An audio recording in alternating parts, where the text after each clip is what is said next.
생명의 하나님 아버지, 오늘도 우리가 하나님 앞에 서서 주의 음성 듣기를 사모합니다. 우리의 귀를 열고 마음을 열고 하나님께서 교회들에게 하시는 주의 음성을 들을 수 있게 도와주시고, 우리의 연약하고 잘못된 것들이 다 내려놓아지고 하나님의 것으로 대신 채워지는 시간이 되도록 역사하여 주시옵소서. 말씀을 전하는 자의 입술에 복을 주셔서 정말 내 안에 주님 주신 은혜와 주께서 성령으로 말씀하시는 바를 제대로 전하여 가르치게 하여 주시고, 듣는 자들도 한 성령으로 감동되게 하여 주시옵소서. 믿음으로 헌금한 손길들 위해 복을 주시고, 저들 안에 필요한 것들을 아시는 주께서 채우시고 충만케 하시는 역사가 간증되게 하여 주시옵소서. 예수님의 이름으로 기도하였습니다. 아멘. 자, 하나님의 말씀은 누가복음 6장 39절에서 45절까지 말씀을 함께 같이 읽겠습니다. 누가복음 6장 39절에서 45절까지 말씀을 함께 같이 합독하겠습니다. 함께 읽습니다. 시작. 또 비유로 말씀하시되 소경이 소경을 인도할 수 있느냐? 둘이 다 구덩이에 빠지지 아니하겠느냐? 제자가 그 선생보다 높지 못하나 무릇 온전케 된 자는 그 선생과 같으리라. 어찌하여 형제의 눈 속에 있는 티는 보고 내 눈 속에 있는 들보는 깨닫지 못하느냐? 너는 내 눈 속에 있는 들보를 보지 못하면서 어찌하여 형제에게 말하기를 형제여 나로 내 눈 속에 있는 티를 빼게 하라 할 수 있느냐? 외식하는 자여 먼저 내 눈 속에서 들보를 빼어라. 그 후에야 내가 밝히 보고 형제의 눈 속에 있는 티를 빼리라. 못된 열매 맺는 좋은 나무가 없고 또 좋은 열매 맺는 못된 나무가 없느니라. 나무는 각각 그 열매로 아나니 가시나무에서 무화과를 또는 찔레에서 포도를 따지 못하느니라. 선한 사람은 마음에 쌓은 선에서 선을 내고 악한 자는 그 쌓은 악에서 악을 내나니 이는 마음에 가득한 것을 입으로 말함이니라. 아멘. 우리 하나님은 자신을 가르쳐서 천지에 충만하신 하나님이라고 그렇게 말씀하고 있습니다. 이 세상 어디에도 없는 곳이 없으신 하나님이라 하는 뜻이지요. 또 자신만 충만하여 있으신 분이 아니라 다른 것들을 충만케 하시는 하나님이라고 그렇게 성경은 가르쳐 말을 합니다. 우리는 신앙생활할 때 이 충만이라는 말을 많이 사용합니다. 은혜 충만히 받으셨습니까? 성령 충만하시기 바랍니다. 이런 말들 굉장히 많이 쓰는데요. 오늘 우리가 성경 읽었던 45절에 마음에 가득한 것을 입으로 말함이니라 할 때에 그 가득한 것, 그것이 바로 이제 충만이라 하는 이야기입니다. 충만. 그러니까 은혜가 충만한 사람이라면 뭐를 얘기하냐면 은혜를 많이 말한다는 거고요. 성령이 충만한 사람이라면 성령으로 계속 말한다는 이야기죠. 사람들을 만나보면 그 사람이 하는 말을 통해서 그 사람의 마음속에 지금 제일 많이 자리 잡고 있는 게 뭔지를 이렇게 금방 알 수가 있습니다. 몇 마디 말해보면 계속해서 자식 얘기를 하는 사람은 당연히 그 마음속에 자식 얘기가 충만할 거예요. 만약에 돈 버는 얘기를 많이 하는 사람은 당연히 그 마음속에 돈 버는 생각이 충만하겠죠. 하나님의 말씀을 계속하는 사람은 하나님의 말씀이 그 안에 충만하겠죠. 이 충만이라고 하는 것은 이렇게 가득 차서 넘쳐 흐른다 하는 이런 말이에요. 이 충만이라는 말이 하나님을 향해서 썼을 때는 어떤 뜻이 되느냐면 완전하다 이런 뜻이 됩니다. 완전하다. 그런데 사람들을 통해서 되어졌을 때는 완성되어지다 아니면 충족되어지다 아니면 어떤 기준에 올라서다 이런 뜻이 되어져요. 우리가 신앙생활할 때 하나님처럼 완전한 사람은 될 수 없죠. 오늘 성경에 있는 것처럼 예수께서 말씀하지 않습니까? 제자들이 잘나면 최고 어디까지 갈 수 있다? 선생처럼 될 수 있다.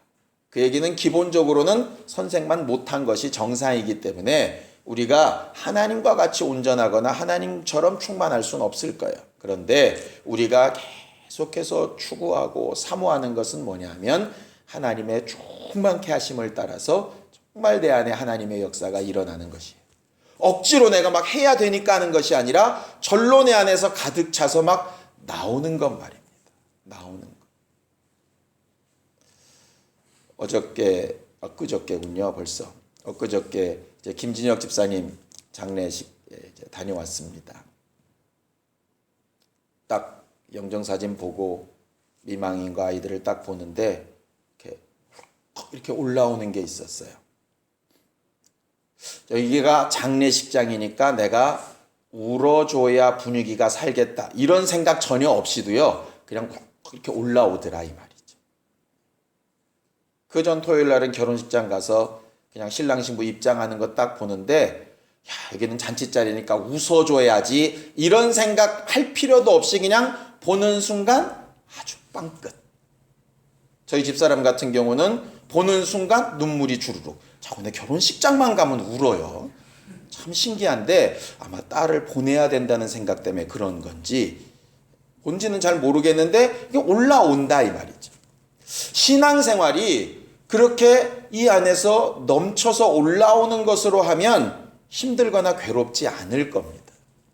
그런데 왜 신앙생활이 괴롭고 힘들까를 이렇게 봤더니 이게 넘쳐 흘러 올라오질 않는 거예요. 그런데 해야 된다고 생각하는 거죠. 그러다 보니까 힘든 거예요. 힘든 거예요. 아이들이요. 게임을 좋아하는 아이들이 컴퓨터 앞에서 3시간, 4시간은 전혀 안 힘듭니다. 왜? 막 솟아오르는 힘으로 하거든요. 그런데 그런 애들을 책상머리에 앉혀놓으면 30분도 그런 고문이 없습니다. 왜? 여기서 올라오지 않는 것으로 하다 보니까 말이죠. 신앙생활을 잘 행복하게 할 수 있는 방법이 과연 뭘까를 보면 오늘 성경에 가르치는 게 그것입니다. 마음에 가득한 것으로 한다. 마음에 가득한 것으로. 왜 우리가 충만해야 되느냐 하면 충만하지 않으면 괴롭습니다. 쉽게 예를 들까요? 지갑에 돈이 충만하면 안 괴롭습니다. 지갑에 돈이 적으면 괴롭습니다. 왜? 계산하고 생각해야 될 게 너무 많아요. 내가 가진 능력이 충만하면 걱정할 게 없습니다. 그런데 가진 능력이 없으면 누구 앞에 서서 막 몇 마디 얘기하는 게 쉽지 않습니다. 내가 가진 시간이 많다고 충만하다고 생각하면 별로 걱정을 안 합니다.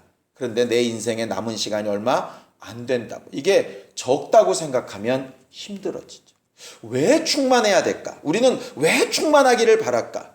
그것은 결국 행복한 주님의 교회란 이름답게 행복한 신앙생활하기 위해서 꼭 필요한 부분이 바로 충만한 부분이에요. 충만한 부분. 그래서 하나님 앞에 우리가 충만하기를 정말 사모하고 구해야 하는 것이라. 근데 뭘 충만하기를 구할까? 어떤 걸 충만하기를 구할까? 어떤 사람은 돈이 충만하기를 구하고 건강이 충만하기를 구하고 막 그렇게 구합니다. 그런데 돈이 충만해서 뭐든지 다 할 것 같지만 결국 마지막 순간이 되면 아무것도 가지지 못하고 떠나가는 것을 보면 그것이 우리를 영원토록 행복하게 해주는 것은 결코 아니에요. 육체에 건강함이 아무리 있고 있어도 언젠가 그 육체를 건강에도 놓고 떠나야 될 때가 있습니다. 성경에 보면 모세라고 하는 사람 나이 120에 눈도 귀도 어두워지지 않고 출입에도 능하고 건강했다 그랬어요. 그럼에도 불구하고 언젠가는 놓고 떠나가야 됩니다. 자식들이 많고 충만하면 굉장히 행복한 것 같지만 우리들이 잘 아는 속담처럼 가지가 많으면 발음 잘 날이 없지요. 물론 그것 때문에 행복하기도 하지만 여러 가지 문제들이 발생을 합니다. 성경에서는 하나님께서 우리 안에 충만하게 하기 원하시는 것 하나가 있다라고 말하고 있어요. 그게 뭐냐? 바로 기쁨이라 이렇게 되어 있습니다. 예수께서 내가 이것을 너희에게 이르면 내 기쁨이 너희 안에 있어 충만하기를 원하는 것이다 이렇게 되어져 있어요. 성경이 기록된 목적도 그렇습니다. 요한 1서에 보면 내가 이것을 기록하였음은 너희 안에 주님의 기쁨이 충만하게 하기 위해서다. 우리가 하나님 앞에 구하고 간구해야 될 충만함은 뭐냐면 결국 기쁨입니다. 기쁨. 성령 충만한 것도 결국 기쁨에 관련된 문제이고요. 은혜가 충만한 것도 결국 기쁨에 관련된 문제입니다. 그냥 상황이나 환경 따른 기쁨 말고 정말 내 안에서 어떤 상황이나 환경과 상관없이 솟아오르는 그 기쁨 말입니다. 성경에 기록된 목적대로 예수께서 우리에게 하셨던 말씀 그 목적대로 우리 안에 하나님 주시는 기쁨이 충만하게 되기를 예수님의 이름으로 축원합니다. 그 기쁨은 상황이나 환경하고 분명히 차이가 납니다. 예수님께서 죽고 부활하셨을 때 제자들은 그 안에 기쁨이 다 사라지고 없었어요. 예수가 함께 하실 때에는 능력도 좀 있는 것 같고, 예수가 함께 하실 때에는 귀신도 떠나는 것 같고, 예수가 함께 하실 때에는 자기들이 좀 인정도 받는 것 같고, 뭔가 그래서 굉장히 좋았습니다. 근데 예수께서 십자가 달려 죽으시고 떠나가신 다음에는 그들이 정말 낙심하고 실망하고 다시 물고기 잡으러 원래의 정사로 돌아갔는데도 제대로 일이 풀리지 않고 그런 고민 가운데 굉장히 힘들었었거든요. 근데 그들에게 오순절날 성령이 임하신 다음에 상황이 바뀌었던가? 하나도 안 바뀌었습니다. 그들 욕하는 자들 그대로고 그들을 핍박하는 자들 그대로고 떠나신 예수가 다시 돌아오신 것도 아닙니다. 그런데 그 안에 성령이 들어오셔서 그들에게 기쁨을 막 공급하기 시작하시니까 상황이나 환경이나 형편과 상관없이 하나님이 주신 기쁨이 그들 가운데 충만하더라 하는 것이죠. 어떤 조건과 상관없는 기쁨이라는 얘기입니다. 그것은 우리의 힘이나 우리의 능력으로 되는 부분이 아니라 하나님께서 공급하셔야 되는 부분이에요. 그 충만함이 우리 안에 있지 않으면 어렵다 이 말이죠. 왜 이렇게 충만한 기쁨을 얘기하냐 하면은요, 기쁨이 충만한 사람의 눈에는요, 다른 것들이 어둡고 잘못되고 어긋난 것들이 그리 잘 눈에 띄지가 않습니다. 여러분들 아마 경험해 보셨는지 모르겠습니다. 정말 내 마음이 기쁘고 행복할 때는 다른 이들의 그런 것들이 잘 안 보여요, 실제로. 그런데 내 마음이 강팍하고 힘들어지면은요, 계속 외부가 보입니다. 안 좋은 것들이 계속 보여요.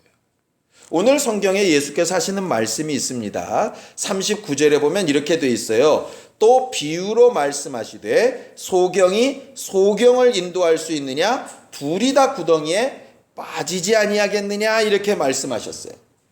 무슨 얘기냐면 바로 그 앞절까지 우리가 뭘 배웠냐면 정말 하나님의 사람이라면 하나님의 교회라면 원수를 사랑하고 미워하지 말고 막 이렇게 되어져 있어요. 용서하고 이런 일들 막 돼 있는데 그 뒤에 바로 붙여서 무슨 비유를 얘기하시느냐? 너희들이 그렇게 잘 살아야 되는 걸 뻔히 알면서도 소경이 소경을 인도할 수 없듯이 너희 스스로가 제대로 인도받지 못하고 있다. 또 제대로 인도하지 못하고 있다. 너희들 스스로가 해결되지 못한 부분이 있다. 왜 소경되어졌느냐? 그 이유가 뭐냐 하면 너희 눈앞에 들보가 있어서 이렇게 말씀하시는 거예요. 그 눈앞에 들보라는 얘기는 들보는 뭔지 아시죠? 집에 가장 큰 중간기둥, 석가래와 같은 거, 그렇게 큰 기둥 말입니다. 그것이 눈앞에 가리워져 있어서 다른 것들이 제대로 보여지거나 판단되지 않는다 하는 것이. 예를 들어 아주 분노가 가득한 사람은 남이 행복한 것만 봐도 기분이 나빠요. 쉽게 얘기해서 왜 꼬였다 그러죠? 꼬였다. 쉽게 내 자식이 대학에 떨어졌는데 옆에 김집사 아들이 대학 붙었다 그러면 당연히 축하해줘야 되는데 이게 꼬이는 거예요, 안에서. 왜? 내가 어두우면 당연히 그렇게 됩니다. 우리가 신앙생활할 때 정말 잘해야 되는 이유가 뭐냐면요, 정말 기쁨으로 충만해야 되는 이유가 뭐냐면요, 내가 어떻게 해야 되는지에 대해서는 모르지 않습니다. 다 머리로 알고 있어요. 알고 있는데 내 마음에 가득한 것이 있어서 해야 되는 것과 계속 이렇게 충돌을 일으키는 거예요. 충돌을. 그러다 보니까 겉으로 이제 외식하게 되죠. 그러니까 안에는 분노가 가득한데도 우리가 전에 들은 말씀처럼 분을 내지 말라고 이렇게 되어져 있기 때문에 안 내야 되는 겁니다. 목사들이 그런 경우가 굉장히 많죠. 그래서 굉장히 화가 난 상태에서도 그렇게 하면 안 되니까 막 억누르는 겁니다.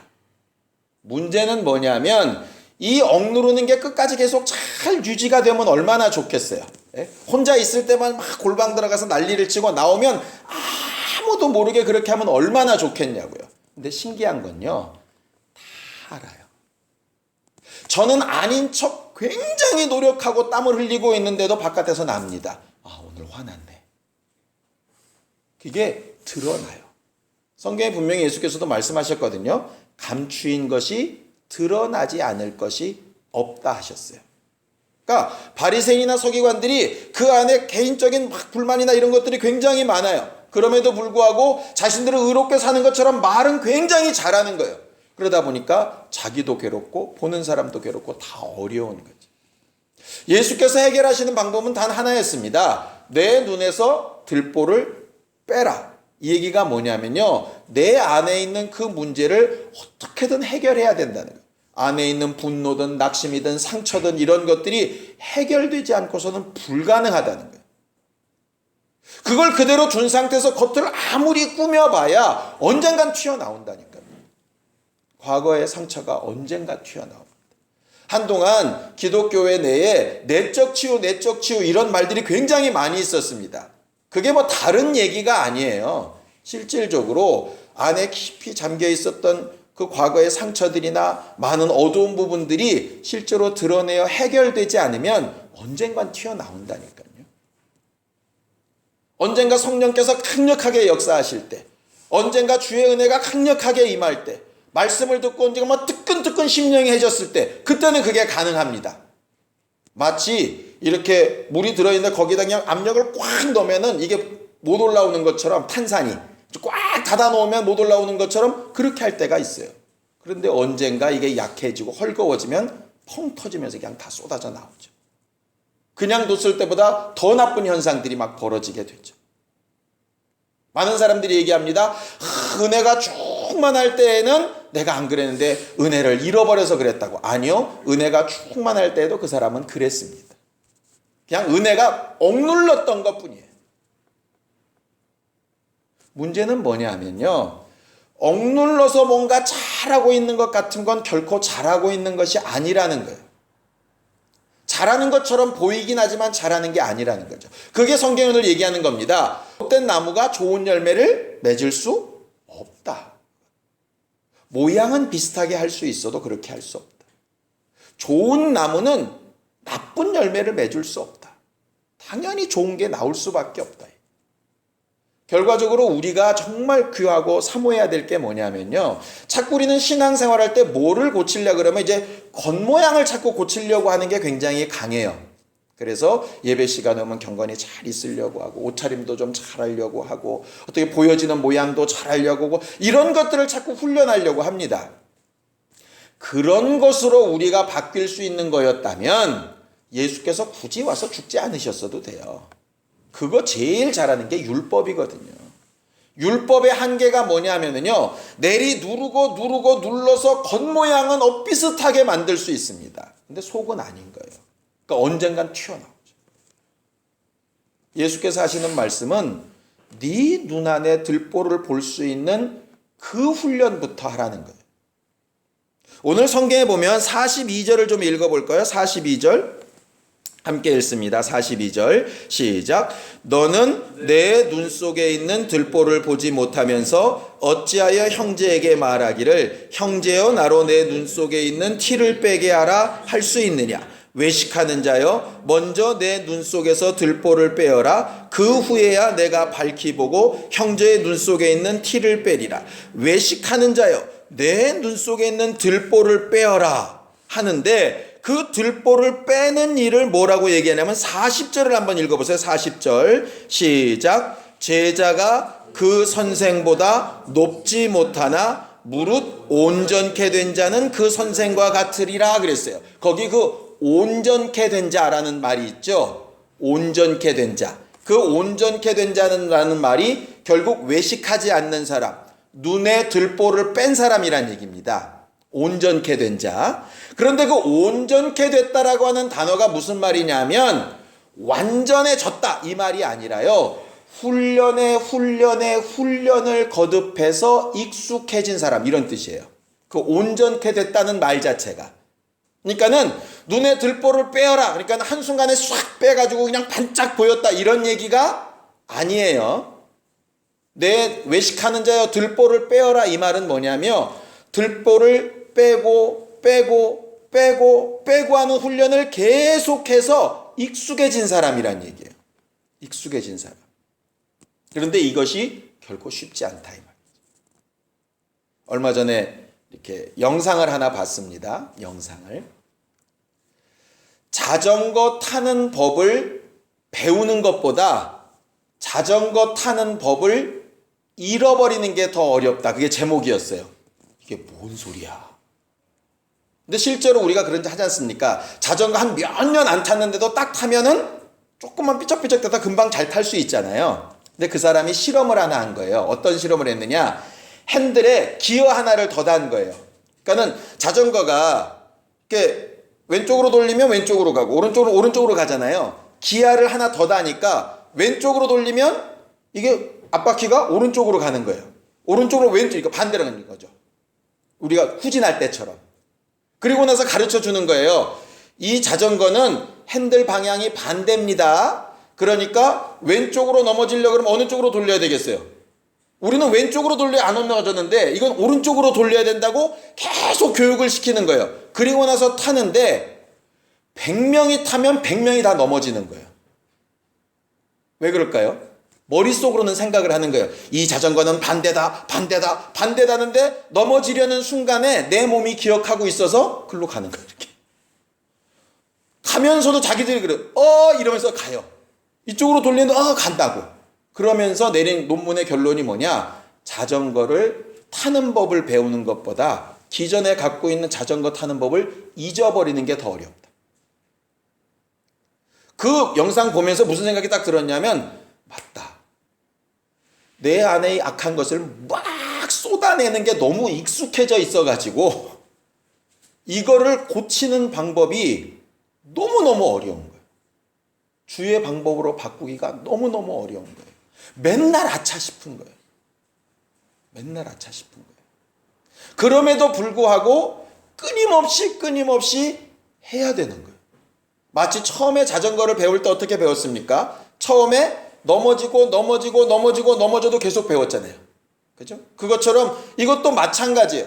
그것도 바꿀도록 계속 해야 되는데 그렇게가 잘 안 되는 거죠. 결국 성령께서 오셔서 하시는 일이 뭘까를 생각을 해봤습니다. 성령께서 제자들에게 강력하게 오순절날 역사하셨을 때 그들의 상황이나 환경이나 형편이 하나도 안 변했어요. 그럼에도 불구하고 하나님 주시는 기쁨으로 충만했습니다. 그렇죠? 근데 그 충만함이 그들은 초대교회였기 때문에 예수님의 제자였기 때문에 끝까지 계속 갔을까요? 아니요. 베드로도 감옥에 갇혀서 낙심할 때가 있었고요. 초대교회 사람들도 두려워서 떨고 힘들었을 때도 있었고요. 심지어는 베드로 같은 경우는 이방인이랑 밥을 먹다가 외식해서 도망갈 때도 있었고요. 실수할 때 굉장히 많았습니다. 그럼에도 불구하고 그들은 어디로 항상 돌아오냐면 다시 또 성령 충만했던 자리로 계속 돌아오는 거예요. 겉껍데기를 바꾸려고 하는 게 아니라 여기를 바꾸려고 해요. 계속 바꾸려고 하는 거예요. 성경이 얘기하는 게 그겁니다. 제일 기쁨이 충만하고 성령 충만하게 살 수 있는 방법이 뭐냐면 다른 사람의 티 보려고 하지 말고 자기를 보면 되는데 워낙 남 보는 일이 익숙해져 있다 보니까 자기를 보는 일이 쉽지가 않은 거예요. 그 쉽지 않은 일을 계속 돌아가야 되는 거죠. 성령 충만이라는 얘기가 그럼 결과적으로 뭘까? 성령께서 자기 자신을 돌아볼 수 있게 해주시는 게 성령 충만인 거예요. 우리는 성령 충만을 자꾸 다른 데서 찾거든요. 갑자기 그냥 마음에 뻥 하니 막 평강이 막 찾아오고 그냥 갑자기 무슨 능력이 확 임하고 막 이런 것들을 주로 성령 충만이라고 생각을 합니다. 그런 경우가 있습니다. 그런데 그런 것은 그렇게 할 때만 내리 누를 뿐이에요. 정작 성령께서 하고 싶으신 것은 뭐냐면 우리 안에 들어와서 계속 우리를 고쳐나가시는 방법이에요. 그래서 맨 마지막 45절에 얘기합니다. 선한 사람은 마음에 쌓은 선에서 선한 것을 낸다, 이렇게 되어 있어요. 성경 보니까 이렇게 되어 있습니다. 가만히 있었는데 선이 막 쌓여져 있는 것에서 냈다가 아니라 네가 선을 막 쌓아놓은 것에서 냈다는 얘기예요. 그러면 내가 막 쌓은 것이 없으면 낼 것도 없다는 거죠. 악도 절로 쌓인다는 얘기가 아닙니다. 자기가 다 쌓아놓은 것이었다는 얘기예요. 결과적으로 우리 안에 뭐를 쌓아놓을 거냐 하는 것의 문제거든요. 예수께서 육체를 입고 이 땅에 오셨을 때 왜 새벽마다 기도하시고 밤중에 기도하시고 하나님의 아들이신 그분이, 하나님의 마음을 가장 잘 아는 그분이, 성령 충만하기로 따지면 어느 누구와 비교할 수 없는 그분이 왜 계속해서 기도하고 하나님 앞에 자기를 의탁하고 자기를 바라보고 쫓아오는 사람들 보지 아니하고 자기와 하나님 사이를 계속 돌아보면서 그렇게 역사하시려고 했을까? 결국 하나님의 아들도 육체를 입고 이 땅에 오셨을 때에는 우리의 연약함을 체휼하셨다, 그렇게 되어 있어요. 그 연약함이라는 얘기가 물론 육체의 연약함이라는 말도 되지만요, 그 마음과 그 영혼의 부분도 해당이 됩니다. 그거의 최고봉이 어디냐면 바로 겟세마네 기도예요. 예수님의 겟세마네 기도는 가만히 있다가 어느 날 갑자기 뻥 터진 기도가 아니었다, 이 말이에요. 그가 일생 기도 안 하시다가 마지막 순간에 고민하며 기도하신 게 아니라 매 순간 그렇게 기도해 오신 분이 마지막 순간까지도 그렇게 기도하시는 거예요. 예수께서요, 십자가 지시기 이전에 정말 예수에 와서 뺨을 치던 사람이 있었습니다. 누가 이렇게 와서 묻더라고요. 예수님도 말씀대로 못 사셨다고. 왜냐? 우리가 지난주에 봤던 말씀이 뭐죠? 네 오른뺨을 때리면 왼뺨도 돌려대고 그랬는데, 십자가 지시기 전에 예수께서 딱 뺨을 맞으셨는데 왼뺨을 이렇게 돌려대신 게 아니라 네가 무슨 자격으로 무슨 증거로 나를 치느냐, 내가 무슨 죄가 있다고 이렇게 말씀하신다, 이 말이에요. 왜 그러셨는지 가서 좀 물어보긴 해야 될 것 같아요, 마지막 날.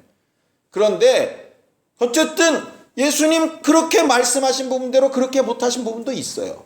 그런데 마지막 십자가에 죽으실 때에는 니들이 무슨 권리로 나를 못 박느냐, 니들이 왜 죄 없는 나를 이렇게 죽이느냐, 이렇게 말씀하시는 것이 아니라 정말 마음에 쌓은 그 선에서 말씀하시는 것이 주여 저들의 죄를 저들에게 돌리지 마옵소서. 여기서는 막 부글부글 끓는데 아니야, 이렇게 멋지게 말하고 끝내야 돼, 이게 아니라 올라오는 것으로 하셨다. 우리는 신앙생활을 좀 그렇게 할 수 있었으면 좋겠어요. 저도 목회를 좀 그렇게 할 수 있었으면 좋겠어요. 이 안에서 다른 것들이 막 낙심이, 실망이, 슬픔이 막 올라오는데 목사가 그러면 안 돼, 막 이렇게 내리 누르는 거 언젠가 들통날 그걸로 말고 정말 내 안에서 바뀐 것으로 하고 싶다, 이 말이죠. 그러기 위해서 필요한 건 뭐냐면요, 이렇게 모여 앉아서 함께 예배하고 하는 건 말고 나와 하나님 사이에, 둘 사이에 아무도 모르는 그 골방에서 계속해서 내 자신의 들보를 빼고 또 빼고 또 빼는 것, 정말 중요한 문제. 우리가 순간순간 아차하는 그 순간이 결국 성령께서 깨닫게 하시는 일이 있다고 생각하고 그걸 바꾸고 또 바꾸고 또 바꾸는 사람이 정말 성령 충만한 사람이라. 오늘 성경에서 우리에게 말씀하고 싶은 부분이 그 부분입니다. 우리는 무슨 공력을 쌓자 뭐 이런 얘기하는 거 아닙니다. 착하게 삽시다 이런 얘기하려고 하는 거 아니에요. 내 안에 기쁨이 충만한 신앙생활이 정말 행복한 신앙생활인데, 내 안에 가득한 것으로 하는 것이 정말 행복한 생활인데, 곰곰이 내 속을 살펴보면 좋고 기쁘고 감사하고 은혜롭고 이런 것보다는 성질나고 기분 나쁘고 악하고 게으르고 낙심되고 실망되고 하는 것들이 훨씬 더 많더라, 이 말이에요. 그런 것들이 근본적으로 계속 빼나가는 훈련으로 살지 않으면 어렵더라, 이 말이에요. 우리는 지금까지 자꾸 어떻게 생각했냐 하면, 나는 어쩔 수 없는 상황이니 쭉 성령으로 누르시고 자꾸 이렇게 했는데, 그렇게 하다 보니까 그럴 때는 좀 된 것 같지만 아닐 때는 또 아니게 되는 거예요. 성경에 분명히 제자라면 선생이 온전한 것처럼 온전하게 계속 훈련되어지는 사람들이 되어야 한다라고 말씀하고 있거든요. 성령은 그 일을 위해서 우리에게 오신 분이에요. 그런 면에서 내 힘 갖고 안 되고 성령의 도우심이 필요한데 성령께서 일방적으로 쌓게 해주시는 것이 아니라 성령의 도우심을 받아 내가 쌓은 것으로 말하게 된다, 이렇게 되는 것이죠. 우리는 우리 입술의 말이 어디를 향하고 있는가를 좀 스스로 들어볼 수 있게 되기를 예수님의 이름으로 축원합니다. 이상하게 남들 말은 잘 들리는데요, 내 입에서 가장 잘 쓰는 말이 뭔지는 잘 모르더라, 이 말이죠. 우리 아이들이 얘기합니다. 아빠는 설교할 때 이런 말 잘 써, 저런 말 잘 써. 그러는데 저는 실제로 모르는 얘기예요. 왜냐? 내 말이 귀에 안 들리는 거죠. 내 말이 귀에 들려야, 내가 잘 쓰고 있는 말, 내가 잘 표현하고 있는 말들이 귀에 들려야 내 마음에 가득한 것이 뭔지 알 텐데, 정작 내 마음에 가득한 게 뭔지도 모르면서 막 쏟아내기 급급하다, 이 말이죠. 그래서 뭐만 기억하느냐? 의식적으로 내가 해야 되니까 해야 되는 말만 기억하는 거예요. 그러다 보니까 스스로 속는 거죠. 내가 실제로 그렇게 사는 사람이라고 착각하는 거예요. 진짜는 내가 기억도 하지 못하는 그런 말들을 쓰고 있는 것이 진짜 나이라. 성령께서 그 나, 내 속에 있는 그 영혼, 내 심령을 그렇게 새롭게 해주시기를 사모하고 사모하는 사람이 신앙생활을 잘하는 사람입니다. 우리가 하나님 앞에 의탁하고 하나님의 도우심을 받아야 될 부분이 바로 그 부분이에요. 맨 마지막 절, 선한 사람은 마음에 쌓은 선에서 선을 내고 악한 자는 그 쌓은 악에서 악을 내나니 이는 마음에 가득한 것을 입으로 말합니다. 우리는 과연 뭘 말하면서 살고 있나요? 은혜를 말합니까?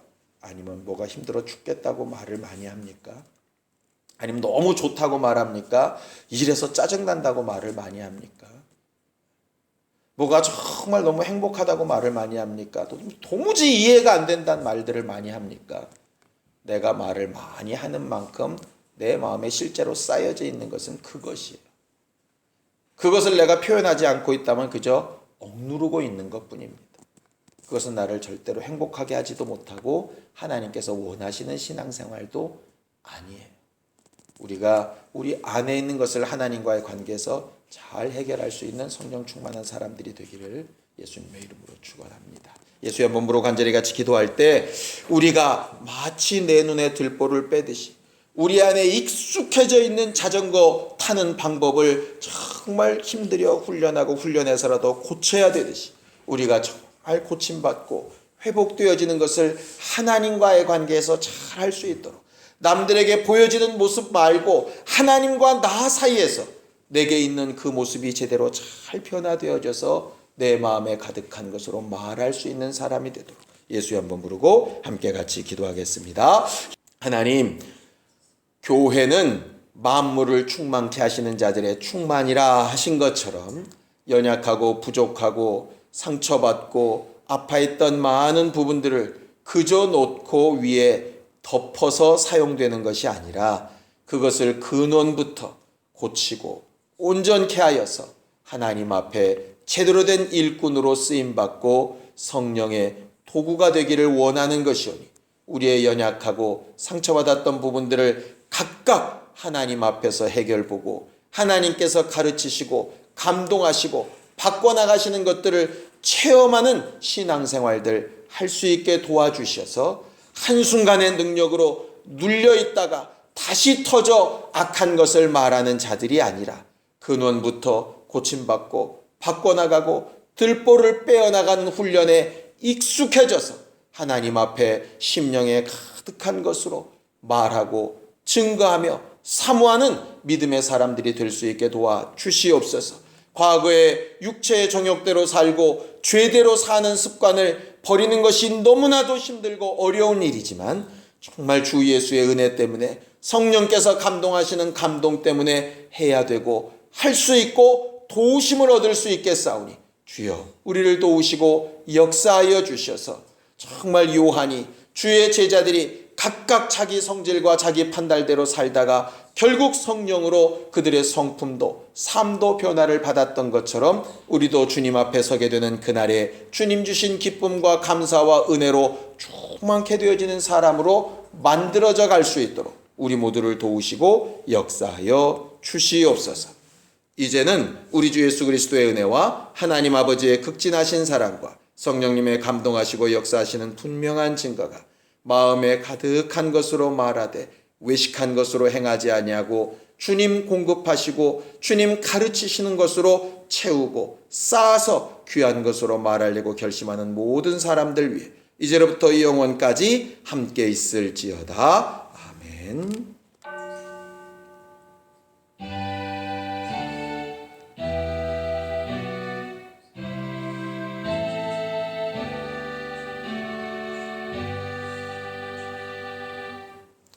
우리 예배 받으신 하나님 앞에 감사하는 박수 끝내겠습니다. 수고하셨습니다.